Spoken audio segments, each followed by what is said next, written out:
गांव के हृदय में युवा आर्यन जीवन के ताने बाने बुनता है। उसकी हंसी ग्राम्य आकर्षण के बीच गूंजती है। संयोग के एक क्षण में एरिन को एक प्राचीन मानचित्र मिलता है जिसका पीला चरमपत्र एक जादुई हिडन वैली की कहानियां फुसफुसाता है।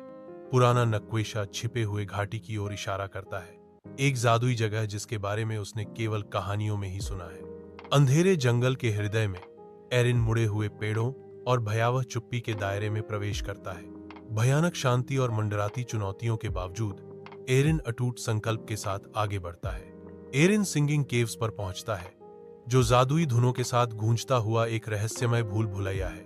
गुफाओं के भीतर एरिन एक प्राचीन पहेली का सामना करता है जिसका समाधान हिडन वैली की कुंजी रखता है।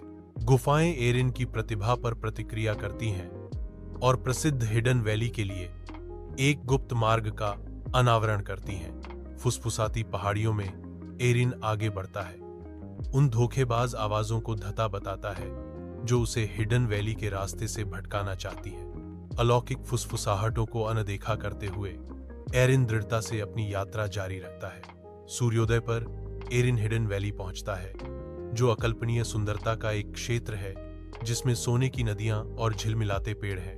हवा जादू से भरी है, एक मूर्त शक्ति जो आश्चर्य और जादू के वादे फुसफुसाती है।